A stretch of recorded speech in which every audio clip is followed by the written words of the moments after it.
Let's break the mold and stop waiting for the other shoe to drop. Welcome to Stanley on 7. We're here until it's here. And welcome back. This is Stanley on 7th, your favorite Wild podcast. I'm Ryan Carter. This is John King, a Pull Tab Sports production. Hey, listen, the Wild have been on an absolute roll lately, and there's not a team that can come into the XL Energy Center and do anything about it.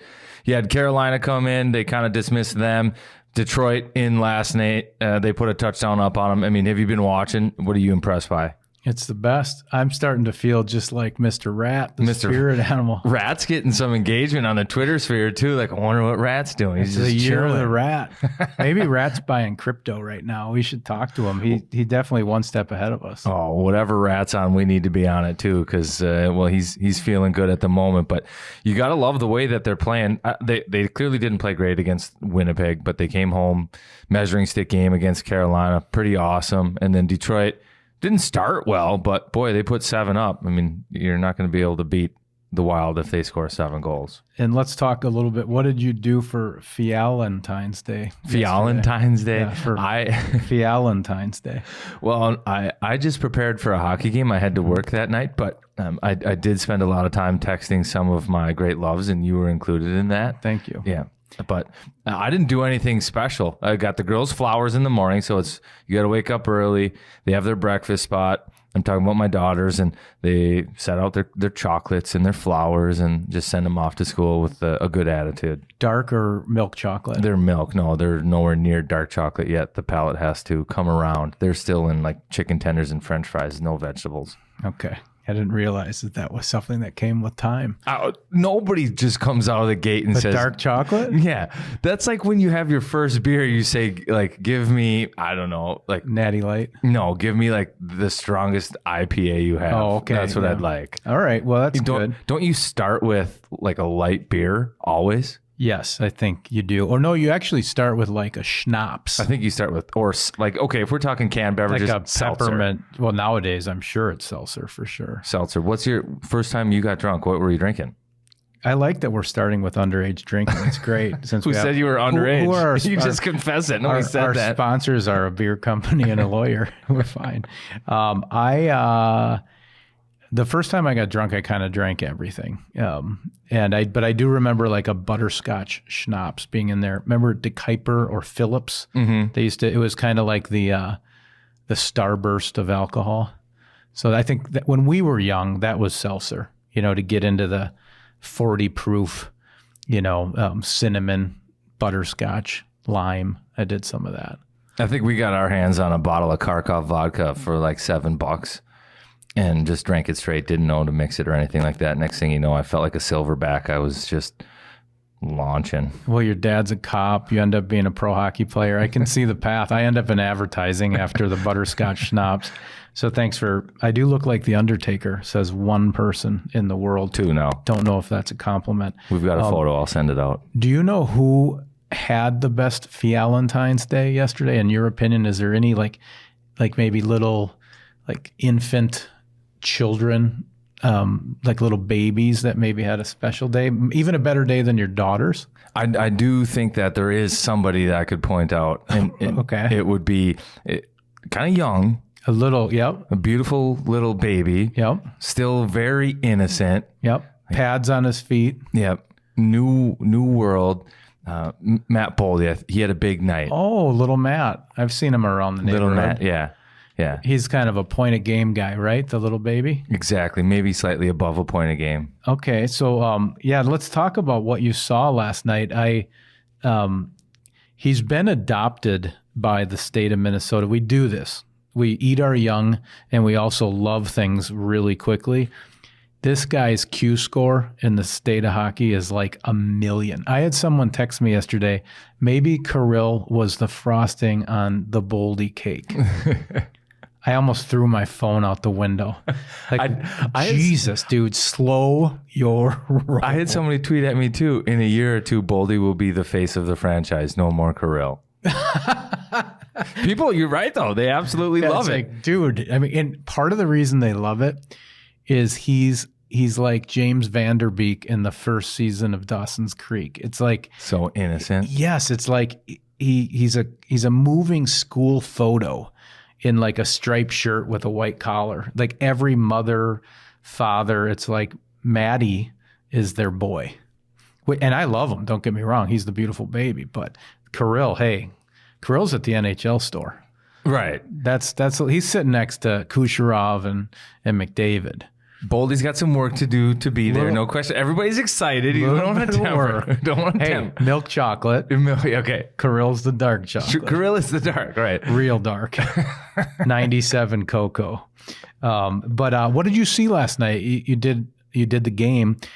How special was what he did last night in terms of patience or was he just in the right place at the right time? No, I mean, he is really good. What's amazing about him is he's got a skill set. He knows how to play, I think, his game.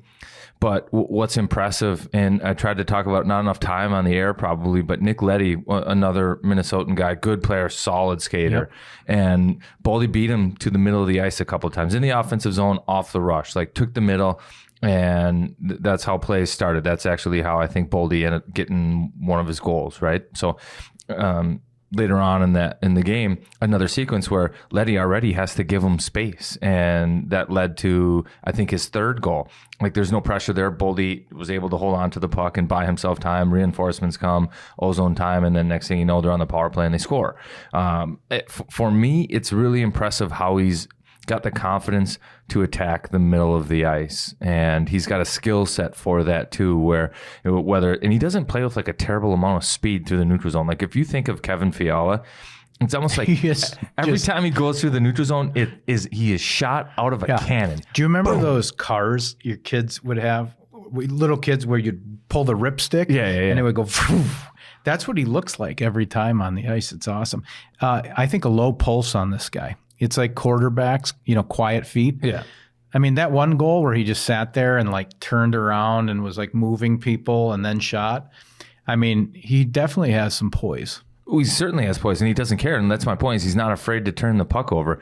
The amazing part is that he actually doesn't turn the puck over. We haven't seen it really at all. Hasn't made a mistake inside the blue line, right? And because of that, I think that's part of the reason why that line has just taken off too, because you've got Gaudreau, who Dean Evison knows really well and has always said, Gaudreau, he's got the offensive skills, but he just values the defensive side of the puck so much that he's not willing to cheat it for offense. He's a great teammate in that sense, where he's not selfish whatsoever. But now all of a sudden he's got 10 games under his belt with Boldy and Fiala, and he's learned by playing with them that like Boldy's not turning the puck over. So it's okay for me to drive the middle lane, to lead a rush every once in a while. I don't have to be low and slow support all the time, because these guys make the plays, and when they make the plays, it ends up in the back of the net. So I can be up the ice. All of a sudden he's up the ice now. You see him making plays. He's had a couple great games. I think it's certainly his best stretch so far of the season. But I think a lot of that is because of the maturation of Boldy, and as you talk about, like just the patience that guy has with the puck, and no heartbeat, no pulse, no fear, just willing to play. Freddie Gaudreau, 19 points. I mean, Jesus. I looked at the stats, and that's awesome. I mean, he's really, I didn't know he was doing that well. Do you think he's quieted all the people that have said, the Wild need another centerman to be a legitimate cup contender, and it's going to be Giroux or whomever else that the Wild are targeting? But do you think that this stretch has quieted that noise? No, because I think a lot of people are like me, where they just didn't even realize how good a year he's having. You kind of focus, it seems like you focus on Fiala and Boldy. Right. And you kind of forget about the other guy, which I did have a listener asked me if this line could be called the BFF line, the best friends forever line. Freddie, Fiala, and Boldy. I know that you don't like acronyms. People sit at home, and I think that's honestly what they do, is they just sit there and rack their brain for what acronym they can make up. First name, last name. So I like Bold and the Beautiful, but I don't know where Freddie and his 19 points are involved in that at all. Well, where Bold and the Beautiful sounds like a noon show, doesn't it? Like a soap opera. Maybe Freddie's Freddie does look like a soap opera actor. He does look kind of good in that. So he could be on the cover of a romance novel. Yeah, no question about it. Okay, so Freddie, you and your 19 points, you are included whenever we refer to the Boldy and the Beautiful line. And obviously Kevin and his beautiful face, you're in there as well. I wanted to talk about a potential. Well, let's do a one that's. So we started this podcast because we want to break the mold. We want to get rid of the Minnesota sports fans' tendencies. Last night, Jordie Benn makes a couple mistakes. Yeah, He blows a tire. Maybe they ran into each other. I don't know whose fault it was. Well, I know whose fault it is, but go ahead. So the fan base, my group text was like, because we want someone to not like we're looking for Ringo Starr in the Beatles, right? Like, I don't think we should do that anymore. Is this because he has red hair? Is he the redheaded stepchild? Well, he's about all we got this year that we can maybe not like. They didn't like Rask, but I think we all forgot about him. But like, let's like everybody. Let's be like Mean Dean, teammates. They're all interchangeable. They're all awesome. Kevin has a great January. Maybe Eck will have a great March. I don't know. I think we're going to need them all. We're going to need a guy like Jordie Benn playing Winnipeg, playing in the playoffs. I think he could have blood in his beard by the end, So I'm just fascinated by how quickly we're looking. We don't know how to have nice things. And because it's been going so good, when there's just a little blink, we're like, yeah, he's it. You are the weakest link. They're looking for that milk chocolate in the middle of our dark chocolate bar. Do you feel that? Yeah, I do. And maybe it is because it's the red hair, and maybe he does feel like a stepchild because you've got your Jamie. You've got your 6D, and he's the 7th D. And Jamie Benn. This is like if you're the brother of Patrick Swayze. But how can you not like Yukon Cornelius? That's who that is, right? Like Rudolph the Red-Nosed Reindeer, Yukon Cornelius, that's him. And people are giving him a hard time because he blew a tire last night. But you know what? I'm here to tell everybody that is not on Jordie Benn. Whoa, okay. I thought it was a tough look. Tony DeCosta, equipment guys, bad edge on his skate. That's all it is. And, everybody has an off night, and maybe Tony DeCosta had an off night at the skate sharpener. But, I do not think that you should put it all on Jordie Benn. You look at the run that the Wild has gone on, and Jordie Benn has been in all but I think one of the games. The Wild are 11-1-1 in their last 13. Yep. Jordie Benn's been in all of them. And you don't always know like what are guys doing behind the scenes and how valuable he is in the room. And I know that's cliche and people talk about that, but the fact of the matter is it's a team. And when the team goes out there, and whether Jordie Benn's a part of it or not going forward, this last stretch has proven that he's a valuable piece. And with him in the lineup, they can certainly win. And so you've got Matt Dumba out, and he brings a lot of pieces that Jordie Benn doesn't. But at the same time, Jordie Benn brings some things that Matt Dumba doesn't, right? So how they balance themselves out, sometimes it's hard to quantify. You need probably a larger sample size, but I'm in the similar boat. Like I opened up Twitter last night, and everybody's like, "Oh my gosh, Ben!" And you understand where it's coming from because he's the 7th D man, but he's not a dislikable guy, and he's not a bad player. Let's be Minnesota nice, you absolute savages. We learn how to have nice things. That's why we're here at Stanley on 7th. He's barely on the bus already as the 7th D. Let's not punch his hands so he falls off. You know what else is hilarious about Minnesotans? Did you see the borscht and the tater tot hot dish stuff? Yeah. So the tater tot hot dish didn't look the way that I think it's probably served at some of Minnesota's dinner tables. Okay. So Maggie, the chef, made homemade cream of mushroom soup as like the binder because these guys are sensitive. They need like fresh quality stuff. So it didn't look the exact same. And oh my gosh, the comments, people were just rattled with how it looked, and it just wasn't good enough. You do realize that you just said, oh my gosh, the comments about a tater tot hot dish story. We're in Minnesota. It's okay. Yeah, I mean, geez. I just said, geez. Don't you know? Wow. Okay. The cartoon is real. What about, how about this one?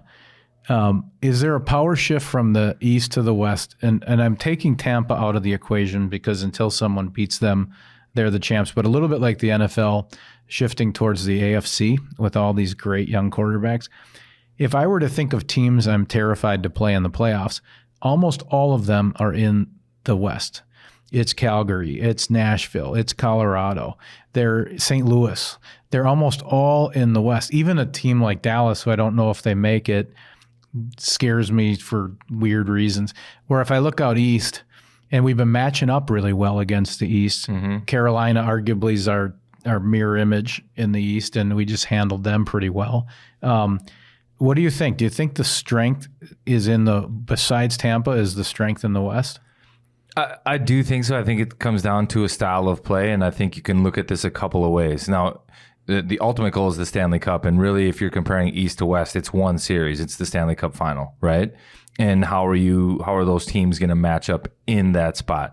The West, I think, and management in the West, it looks like it's built slightly different. And we've talked about this in a previous podcast where, it used to be the Southern California teams, the big heavy teams out West, and everybody out West had the tough guy, the heavyweights. And then out East, it was kind of like high speed, scoring goals, racking up. You got to get 4 or 5 a night. And that's the recipe right now. It's Tampa. How are you going to outscore them? They've got Pat Maroon. And that's probably the extent of their toughness. I think Bogosian was the D-man there, and he's hurt now. But what is it about these teams in the West that make you fearful about them in the playoffs, or make you think that there's a power shift? Depth. They're a little younger. Good goaltending on a lot of the teams. Nashville's my boogeyman. I haven't seen them. I know we lost to them earlier this year. I don't know anything about them, but for some reason they're the opponent I fear the most because they seem mean. They have an unbelievable goalie. They have a great back end. And they have a rat, this rookie. I don't know what his name is, but he sounds like a piece of work. And for whatever reason, Colorado, because we've played them so much in the playoffs, and they got the red beards, a lot of red beards. Yeah.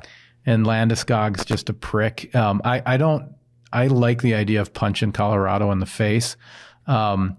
Calgary is a little bit scarier to me. And St. Louis, just because they've been there before, they get it if they get a hot goalie. So I think there's more teams in the West that it's a harder path to glory.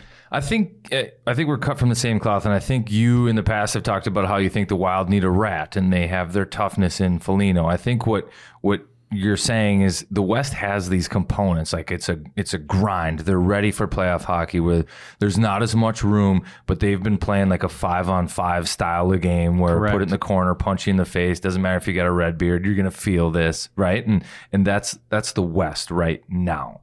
So when it comes playoff time, who's going to be better? Out East, they can do their thing, because I do think you look at the Carolina game, the Wild, they skated and played with them well, but they didn't have Marcus Foligno and they didn't have that identity line. And I think that makes such a huge difference. Mm-hmm. So all of a sudden, 5-on-5, when things get tighter and the refs kind of put the whistles away, you're going to have Minnesota versus Carolina. And I think Carolina's really going to struggle to handle the size and strength of Minnesota, right? And again, talk about the value of Jordie Benn. That's where I think he's going to be valuable at some point. Like, you look at the back end, if the Wild do have one weak spot, is they don't have a big bruising blue line. And you look at some of the teams that win, they do have big bruising blue lines. Completely. Right. I mean, dump the puck, try to kill the guy. Right. Bounce him off the glass all the way to center ice. And we don't have guys that are built for that. Brodin was hurt after 6 games against Vegas. So I think a guy like Jordie, some meat. We're going to be real happy there's some meat in that sandwich when we get to the playoffs. So be nice to Jordie, you mean people. Plus, he had to grow up with Jamie Benn as his brother. And, like, Sagan was probably always at his house, like, wheeling. And Jordie's just, like, mowing the lawn. Who's older, Jordie or Jamie? It doesn't matter. I think it's Jamie. So it'd have to be Jamie's younger brother, too. Oh, That's my hard. He's God. the redheaded stepchild. I mean, it's terrible. Jamie Benn as your brother, that's so tough. But going back to this, the only time that the West is going to meet the East in the playoffs is obviously the final. Yep. And this is what I think happens sometimes. And there eventually is a power shift. It just depends on when a team can get through the playoffs in the West healthy enough. So you have Minnesota battling Colorado, then down to Vegas, and then St. Louis, and whether it's Calgary or these big, mean, heavy, emotional teams, right? Where you look out east and it just kind of looks like Colorado snapping it around with Carolina, and whoever scores the most goals in that series is going to win. And there's not a lot of like physicality to it, right? So all of a sudden the teams in the West are kind of banged up and tired and muted a little bit, and then they face this young flying team from out east. So for me, it's a matter. Yeah, I do think size always wins in the end, over skill. in that situation for sure. So the bigger, heavier team, in my opinion, would be the one that I put the money on. And right now, most of those teams are in the West. And I don't know about Florida. I got to see them here in a week or so, get a better look at that, because that's another serious one. You wanted to talk a little bit. We have a couple bets out there, you and I. Yes. We had some. So I hope you like what we're doing on Stanley on 7th, but we're going to start adding some interviews. We got a couple coming. You're going to hear one in this episode, and we have another one kind of banked for you. But before we interviewed one of the people, Greenway, who just signed the big contract. Yep. You and I bet on what the first thing he bought was when he signed his big deal. He's sitting on a fat wallet. I said watch, because I picture these guys with a center island in their do you have that? In the walk-in closet? Yeah, do you have that? No. But you were a pro. I don't have a center island. Well, you should. I don't know. Maybe you have to play 1,000 games. Maybe. I don't know. So I thought watch. You said, to your credit, golf clubs. Yes. And you've spoken to him. This won't ruin anything because it's a great interview. But what did he buy? Well, he did buy. Well, the first one I found hilarious. So it wouldn't have been something that I thought, okay, he's waiting till this moment to buy it, but he did, and it's great. He went on the road, found something he likes, ended up tracking it down. That one's great. But I guessed golf clubs, thinking that he'd like a new set of PXGs. Well, he did buy a set of PXGs, and then for the All-Star break, he went down to Arizona and couldn't find the fairway. So you end up hitting out of the rocky stuff all the time. He says he wrecks his clubs, so for signing the new deal, he's buying another set of PXGs because he can't be looking down on nicked up, banged up PXGs. Not with that wallet. So he's gonna have two sets. So if you know a lefty looking for a slightly used set of PXGs, Greener might have an extra set for you. A little scratched up. Do you want to talk about what the other thing you bought, or you want to save it? Well, I think we should save it. I think it's great because it's kind of surprising what he decided to buy. Now, the audio on it wasn't great, so it's a little different. But if you fight through the audio, it's good content. And by different, we mean bad. it's by different, I mean different than what you're hearing.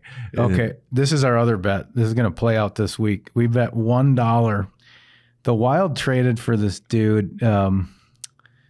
God, is his name Caden Primo? No, that's the goaltender. Brandon Baddock. Is that who we got? Yes. So this guy has he's 6'3". He's described as hulking. He probably looks like the Undertaker. 6'3", 221. Yeah. 77 penalty minutes this year. Has 400 in his career. I think this guy laces them up against Winnipeg on Wednesday. We bet $1. Yes. You say not a chance in hell, minor league trade. But that's out there. I think we send just a violent gentleman up to Winnipeg on Wednesday. So do you think what is that, Thursday?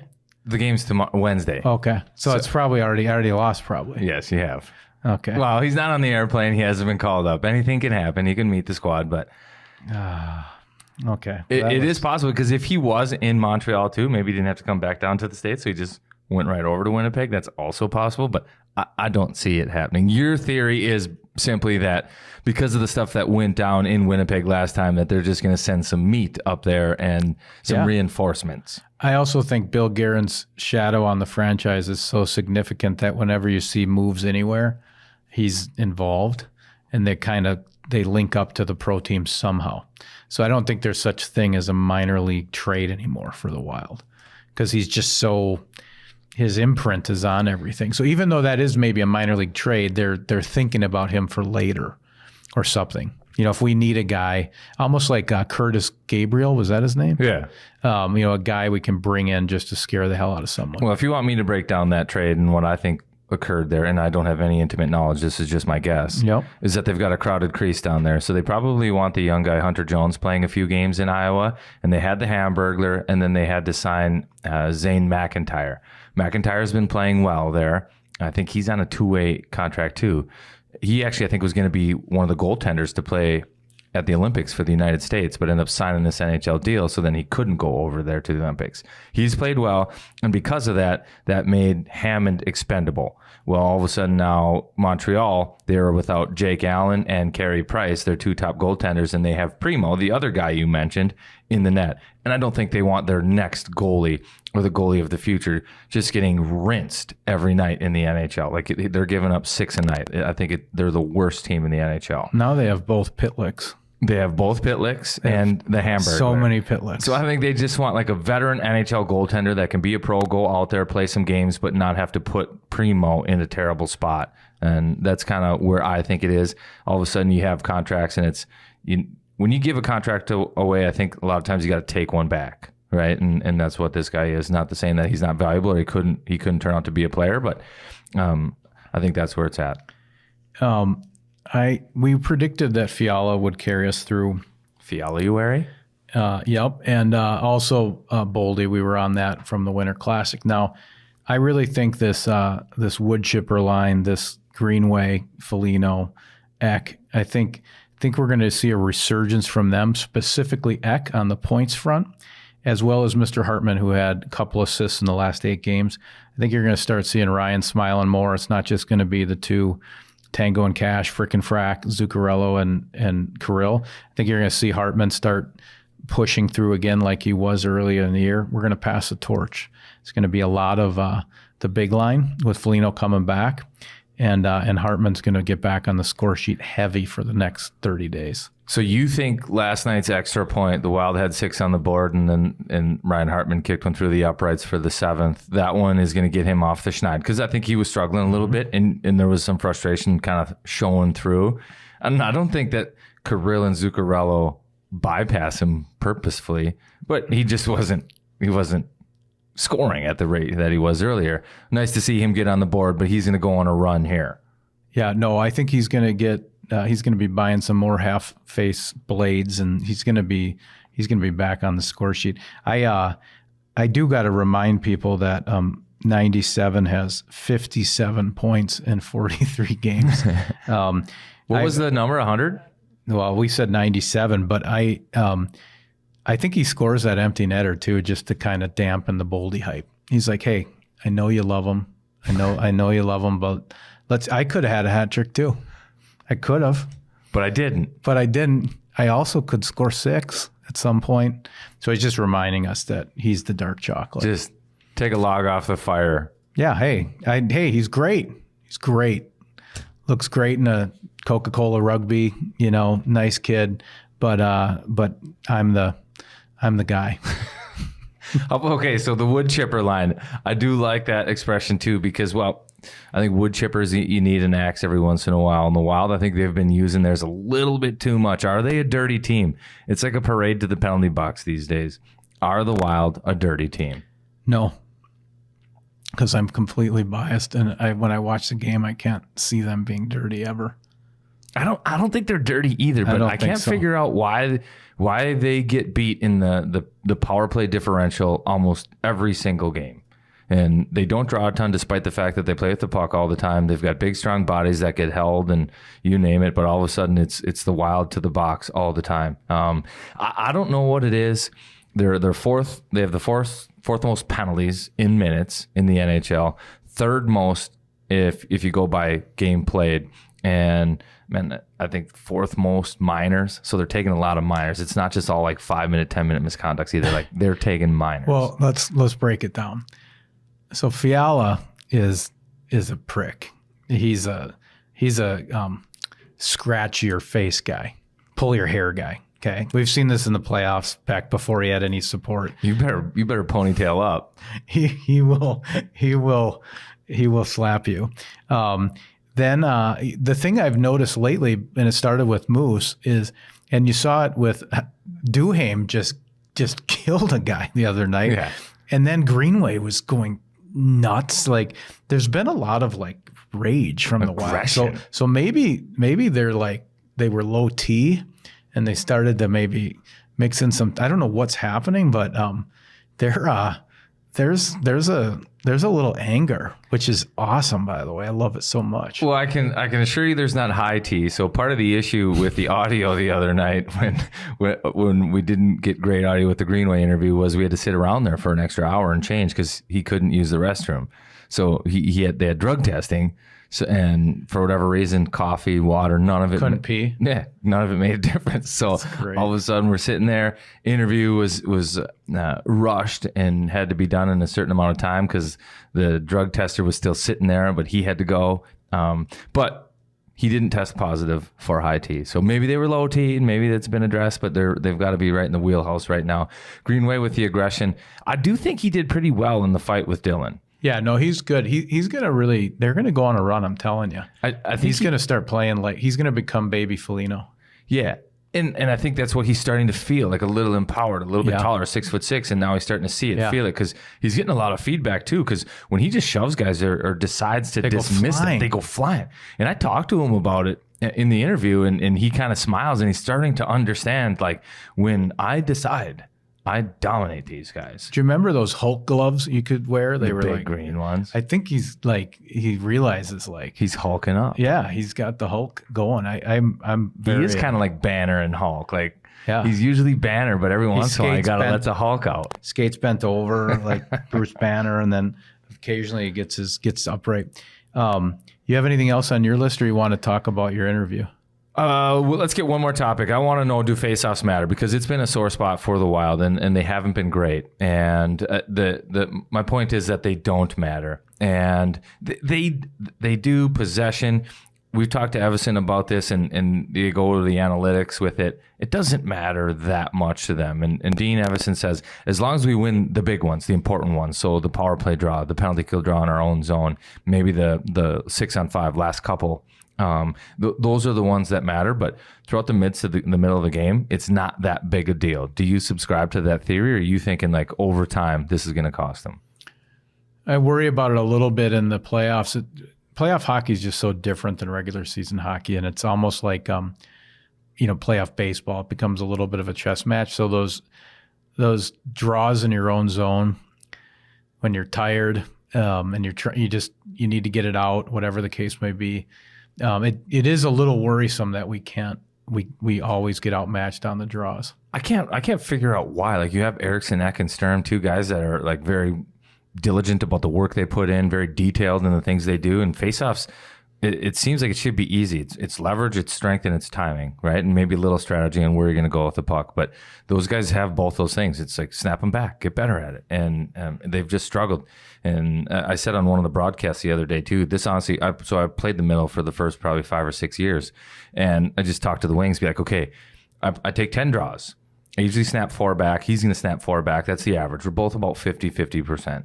That leaves 2 for my wingers to win for me. So if they get the good jump and all of a sudden they get a good jump on it, win it back to our D, or they gain possession of it, I go from a 40% draw guy to a 60% draw guy, and that's the best in the NHL. And for me with the Wild, that's where they're at right now. They have a bunch of guys that can trade it and go back and forth and snap 4 back each. The wingers need to be the difference. They jump in, win the extra 2. It's a non-issue. They're 60% on the dot. I love it. I'm with you on that. You like that? Yeah. So speaking I like of, when you like talk serious like that. I just like, I don't even if I don't know what you're saying, I'm like, yeah, for sure, okay. Whatever. Yeah. So face off. Speaking of faces, how about the face of one of the beautiful babies? We got to throw this to the interview here. Yeah. So, well, let's start by saying this interview is sponsored by Big Wood Brewery. You've been there? I've been there. It's great. What I like about it is there's a lot of breweries, but most of them, you kind of get there. Like if you were a bike rider and you took a tour of breweries, half of them, you're sitting in a parking lot. They're not that cool. This one's awesome. It's like a cabin. It's all made of wood because they're called Big Wood. And you kind of sit in there at huge wooden tables. The bar's made out of wood. And in the summer, you can sit outside. It's just an awesome environment. So if you haven't been to downtown White Bear Lake, come on over to Big Wood Brewery, have yourself some delicious beer, including Bad Axe, which is currently on tap, and check out Big Wood Brewery. They're sponsoring this interview with Matt Boldy. Okay, here we are. Matt Boldy, my man, how are you doing today? Get any sleep last night? Yeah, I got a couple hours. Greeny's got some construction going on in his building though, so woke me up early. Really? So, well, let's get into that a little bit. The roommate, though, how is that going? Because the Bean Pot just ended this weekend, right? Yeah. Mm-hmm. And it was BU that won it. Yeah. You guys have any action on that? No, we didn't. I think I moved in on the first weekend, and I think we were just sleeping on it because by the time we kind of realized that it was going on and the final was already set, so we kind of left it alone. So Beanpot, who has more wins? I don't know. Is it BU, BC? I couldn't tell you. How's the team this year? I mean, you played with those kids last year, a lot of them, right? Yeah, so a lot of the guys came back. They're struggling a little bit, but good team still. I think they'll have a good push in playoffs, I hope. So game's on. It's BU. Is Greener going to watch that? Like, who has the remote when you guys are at home watching TV? Greener has the remote. He gets the remote? He gets the remote out of all of us, yeah. He controls the TV for sure. Like, what does he choose usually? Sports. Only watches sports. Doesn't like shows. Me and his other roommate were trying to watch a Netflix show the other night, and he had none of it. He kind of just left and went into his room, did his own thing. What's the go-to Netflix show right now? I don't really have one right now. I'm watching 1883 on Paramount. Oh, nice. Which is pretty good. So you got the Paramount subscription. That's Faith Hill. Yeah. That's that one? Yeah.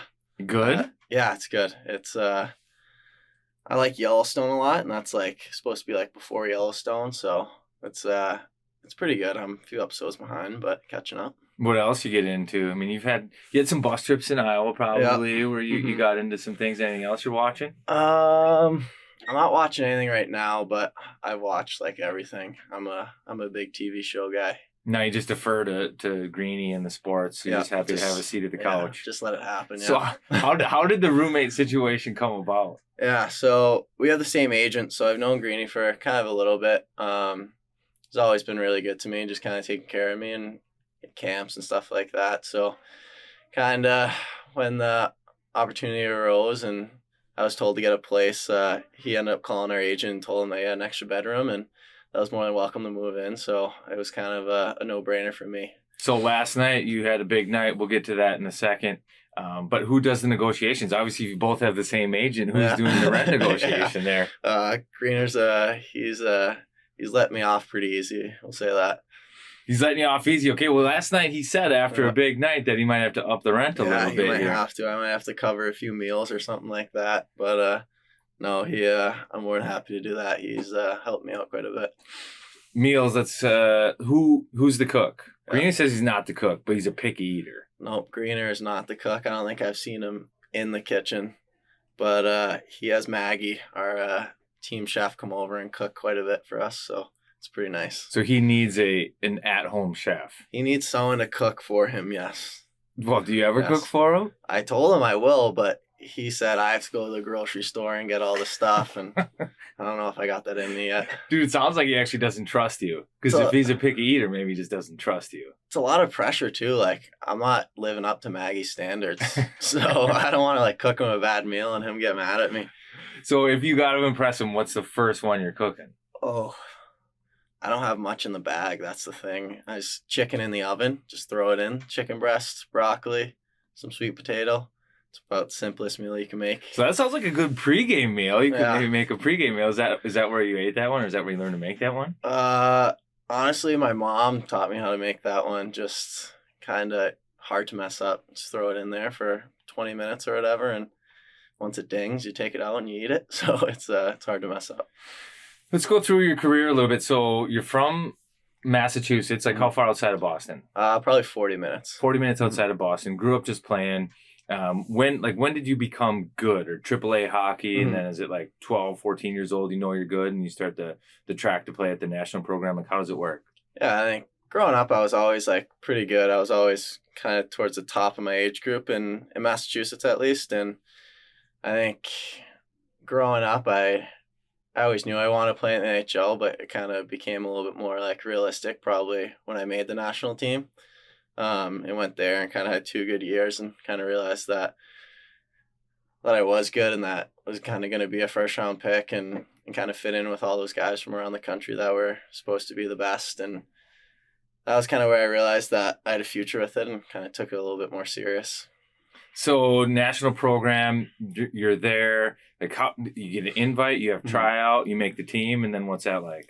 Yeah, it's nuts. You're moving away from home at 15, 16 years old, which obviously isn't easy into a billet family. So it was weird. It was a unique situation, I think. I think you grow up really fast, and They're a lot more mature than I think a lot of kids your age there, and not really living the normal high school life where you're having fun with your friends and going to parties. It's kind of just hockey and kind of pro like, but it's definitely like a big culture shock in a way. You're moving to Michigan and kind of living away from home without your parents and stuff. I had to do it at 18, not 15. I can't imagine what that's like. But you have any good billet stories? So I had my first set of billets. I move in, and there's like a 17-year-old kid. I never had a brother before. I always wanted one. And he was a little stinker. So he got caught looking at some X-rated material on the family computer downstairs in the basement. And he blamed it on me. So I've been there for like 2 weeks, and the billet mom has to sit me down on the couch. I walk in, I'm sitting there, and she says, "Hey, this is our family home. This is our family computer."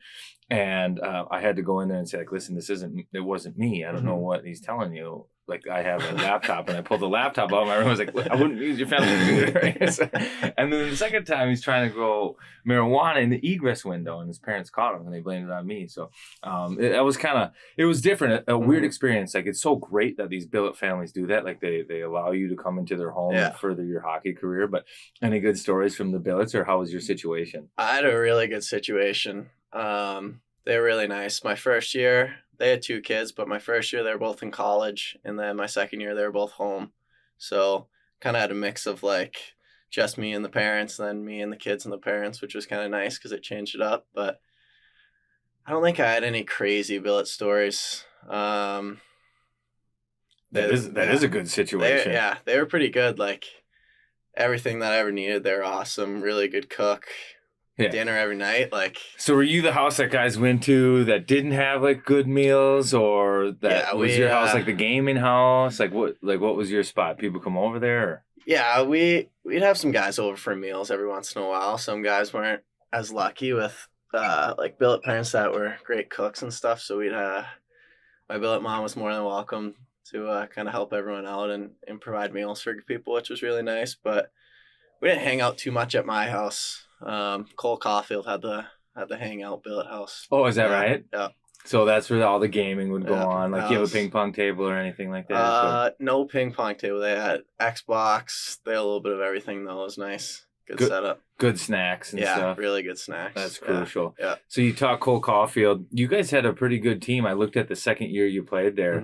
Some top names. I think Zegras, and who were some other guys on that team? Oh yeah, Jack Hughes, Alex Turcotte, Trevor Zegras, myself, Cam York, Spencer Knight. These are all like Caulfield, top end first round picks, right? Yeah. So I want to get into this real quick because you see some of those guys, and the way you started this year, you play your sophomore year of college last year, and you jump into pro hockey at the end of it, start off this year in Iowa a little bit, but you see some of those guys that you've played with have success, and in your mind where you measure up with those guys and you see how they're playing the NHL, does that help you transition into the NHL game, just kind of jump in and play with confidence?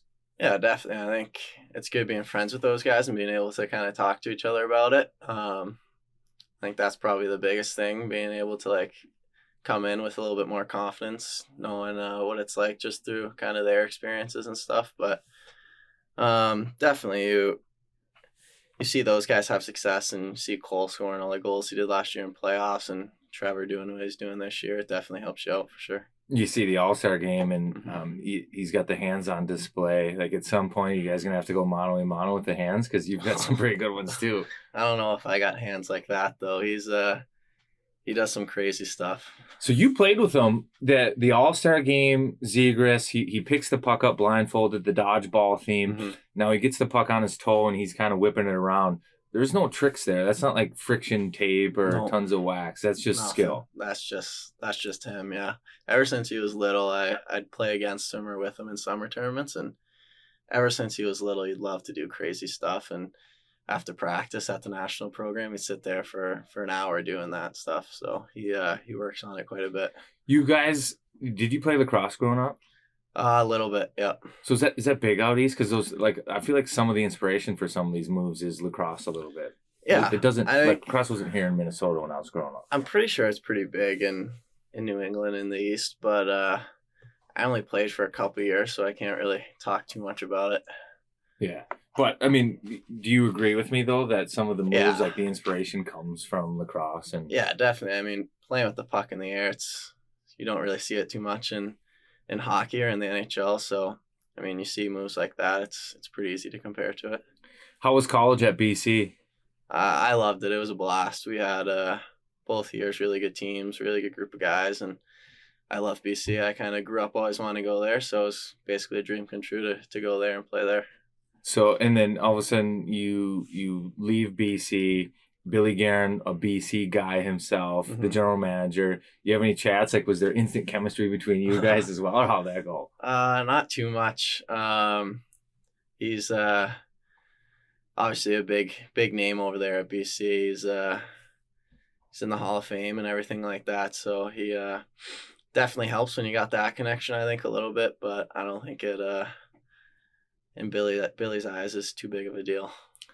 So last night you come to the rink and is there a pink t-shirt hanging in your stall, or how does that go? Yeah, everyone had the pink Kevin t-shirts in their stall. And what was the initial reaction to the t-shirts? You guys know they were coming, or you walk in and kind of surprised? We had no idea, so it was kind of it was a good laugh. Kind of honestly like an icebreaker, I guess, for the night. Just kind of put everyone in a good mood, so it was pretty funny. So set the scene for us. So guys walking around, everybody's got the pink Kevin t-shirt on? The majority of the guys were wearing it, yeah. Basically everyone. How did Kevin handle it? Did he like it? He had a laugh. I don't think he minded it. He refused to wear it. I think a lot of guys were giving him some heat for not wearing it, but I think he took it pretty well. Those kind of things, and I know you're newer to an NHL locker room, but you know what it's like to be in an NHL locker room, pressure you play in big spots and national tournaments and stuff. Does that help bring a group together? Like, you see that it's fun, it's lighthearted. Does it make it easier for you to play and jump in? Yeah, definitely. I think our locker room, from day one, from me getting here, has been really loose and a lot of fun, and I think that obviously adds a lot to your play on the ice. And I think every good team I've been on has always had a fun locker room where you're kind of joking around and it's lighthearted and you can be serious when you need to, but stuff like that definitely makes it more fun to be in there. So what are you going to do with the t-shirt now? Do you almost have to wear it every game? I might wear it every game now. I know. I was telling Kev that people are going to think I have a crush on you or something, but I know it's still in my stall at the X, so maybe I'll break it out again. We'll see. Well, yeah, tell Tony DaCosta, hey, you got to swing by there. You get 4 points first hat trick in that t-shirt. Are you superstitious? A little bit. Not too bad, but definitely a little bit. Enough to wear the shirt again. Enough to wear it again. Maybe save it for if you go on a slump or something. Save it. Exactly. Yeah, no, that's fun. Let's talk about Fialantines. Did you have a Valentine, or was Kevin maybe the special guy last night? Kevin was the closest to my Valentine, yep. That's fantastic. Is he kind of he's a good looking guy? Is he, is he kind of a pretty boy? Because we have on the podcast here, the Bold and the Beautiful. That's the connection between you and Kevin Fiala, the Bold and the Beautiful. He is a good looking guy. Does he take care of himself? Yeah, he's a handsome fellow for sure. He dresses well too, which I think adds to his game a little bit. But he's definitely he's a pretty boy. Great complexion. Does he moisturize? I think he's a big moisturizer. He must. I mean, he's got it all, I guess, going for him. So he must take care of himself. Let's talk hockey. How is that line to play with? You've come in and kind of been put on that spot, the left wing with Fiala and Gaudreau, and it seems like it's been great. Yeah, it's been awesome. I think all of us mesh really well together, and I think we're all different in a lot of ways, but work together and kind of in the best way possible, where we take care of each other in certain spots that some of us are better in than others. And I think we all think similarly enough where we want to score goals and make plays, and it works really well. So are you comfortable, and it seems like you are, just going out and playing your game and not worrying about having to play Kevin Fiala's game? And is there some truth to that? Like, you just go play, but you guys just complement each other? Yeah, definitely. I think from the beginning, they told me just to kind of play my game and not worry about getting them the puck all the time or stuff like that. And I mean, I'd be lying to myself if I said that I could play Kevin Fiala's game. I think he skates better than me by a landslide, and he's got unbelievable skill and stuff like that, but I think we play pretty differently, but we mesh really well together. Yeah, no, it's been fun to watch it grow a little bit, and you've got Gaudreau, who I slightly feel bad for because he's a big part of it, right? And Big time, yeah. and sometimes it gets talked about. It's Fialantines a little bit, but talk about him a little bit, like just a guy that you can trust and takes care of you out there and does 100%. a lot of the little things, right? Yeah, I don't think me and Kev can play the way we do without Freddie, without a doubt. Like you said, he doesn't get all the love he deserves. He's really good offensively, and he doesn't get the credit, but he's just super smart. He kind of knows where everyone is. He covers us when we're kind of taking some big risks and jumping down low to keep a offense's own play alive. But I think him defensively, he's probably one of the best defensive centers I've ever played with. Big time. It's just no questions if he's going to get the puck out or make a play to break someone up or stuff like that. So, like I said, me and Kev can't really play offense or anything without him, and he obviously has a huge impact on the offensive side too. So fans around here like to have like acronym lines, like a letter, and then name it kind of after. I like the bold and the beautiful, but there's the BFF line. You like the best friends forever, Boldy, Fiala, Freddie. Yeah, you like that a little bit? That one, yeah. Yeah. So I mean, maybe we'll stick with that one. Yeah. So I like that one. That's a good one. The BFF line. I think about that one. Yeah. Okay, cool. We'll stick with that one. The BFF line, big couple of games, and last night you had a hat trick. Congratulations. Thank you. I mean, it looked after you scored like you were just enjoying the moment. Like, how was it? In all honesty, like, take us down. Yeah, it was nuts. I don't think I've ever experienced anything like that before. But just the support from kind of the fans, and especially like my teammates. Obviously, being a young guy, getting a lot of love from those guys after that. It's a pretty cool moment. Just kind of knowing that they have your back and that they're happy for you and stuff. Yeah, well, so the best part, and talk about your teammates, Eriksson Ek, it looks like maybe there's on your third one, it's kind of laying there, and he goes to poke it, but reads the spin on it. Yeah. I don't know what, I couldn't see from our angle, but then he pulls the stick back, and you get the hat trick, right? Yeah. And he purposely didn't.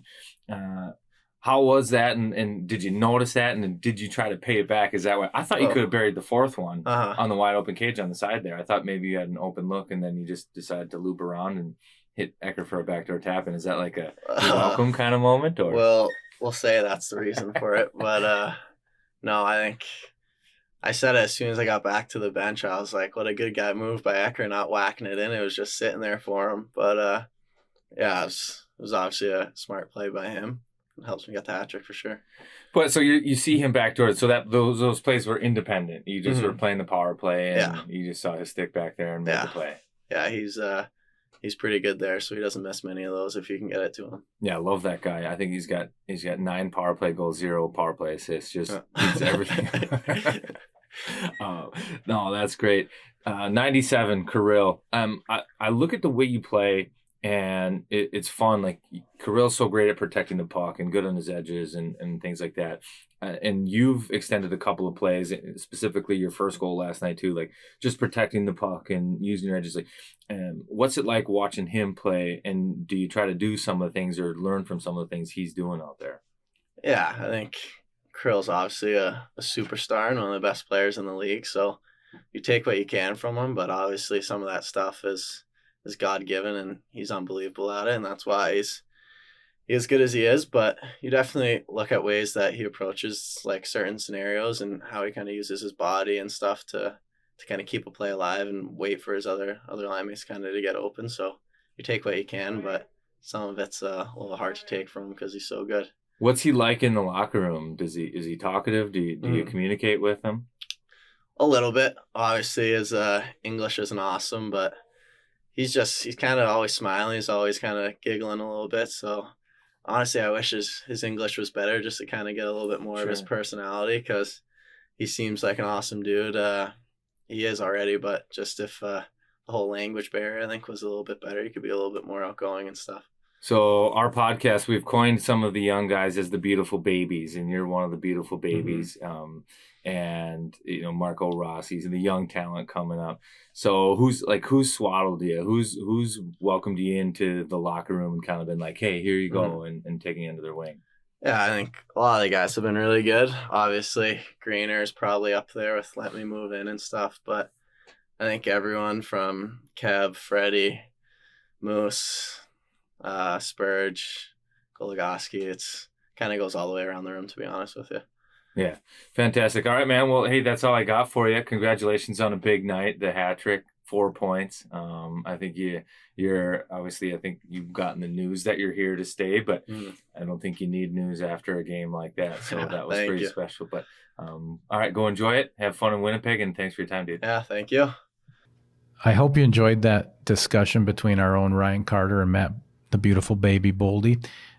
Stanley on 7th is also sponsored by Wachtler Law, WACHTLER law.com. They're there for you if you get fired, hurt, or injured, like maybe Matt Dumba has an upper body injury. If you were him, Carts, wouldn't you consider Wachtler Law? That's exactly who I'd consider. I can tell. I can tell by your passion. I can tell by your just how direct you are about it. You know what I would call him about? What? Can he do like trademark stuff and copyright stuff? Because did you see the the Fiala t-shirts? Yeah. They were getting ripped off last night. Really? Yeah. So should we put Wachtler Law on the case? And because we made those shirts. We got to protect them. That's what I'm saying. We will. He's 25 years in the business, fiercely independent and afraid of nobody. That's wachtlerlaw.com. So what was it like talking to the beautiful baby Boldy? Did he smell like a baby? There was this weird scent of powder, a baby powder, or really like fresh diaper. No, but I did ask him, obviously who swaddles him. And he got into some of the stuff, the BFF line. That was great, but he was pretty reserved. It kind of was like talking to He's beautiful a young baby. kid. Yeah. How old is he? 20. Okay. Yeah. It's the age of my son. So, obviously people just listened to the interview, so we're not going to rehash that. What was surprising to you or what was interesting to you? You've talked to a lot of hockey players as a player and now being on the other side.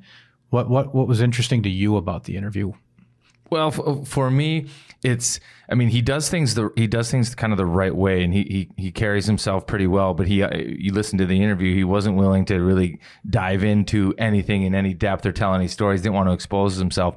I think he's kind of wise beyond his years in that sense too. Like on the ice, he's not afraid to take the team and the league by storm, so to speak. But he's not doing the same in the locker room. He's still being very respectful. Kind of, Chris Pronger said to me once upon a time, like, speak when spoken to, and that's really just about it, right? And I think that Matt Boldy's that kind of kid. Like he's not going into the room every day being like, hey, look at me, I had a hat trick and 4 points last night. It's go about his business the next morning and be respectful and be polite. And I think that's part of the reason why everybody, including the coaching staff, loves the guy. He's like an Eagle Scout in a world with Seagrass is on the marquee and bright lights, and even Caulfield was kind of a Haley's Comet last year. This kid's much more even-keeled, humble, and just does things the right way. Yeah, there's no question about it. I talked to him too about Seagrass and those guys too, and he fits right in, and he's going to be a star right alongside those guys. The young players of the NHL today are setting up to be some pretty cool stars. But he's maybe a guy that'll wear a letter someday. He's a little more solid. Yeah, there's no question about that, and I think the Wild have had him pegged as a guy that can be a leader and wear a letter from draft day on. I hear he frequents the college club in Dinkytown. Oh, is that right? That's right. Well, I don't know about that, but I hear that. Now that would be illegal, I think. I don't know. That's probably not true. You can go there to eat. They have $1 grilled cheese on Friday nights. He's probably going there to eat. Well, on his diet, think about it. He's 20 years old. That probably is his diet. Still chicken fingers and French fries. I know. He's milk chocolate. I think he's mixing in with some of the Gopher guys and stuff. So, well, that's good. We'll get that out of him eventually. We'll peel back the onion. But awesome. You have anything else? No, that's it. We're here till it's here. Stanley on 7th.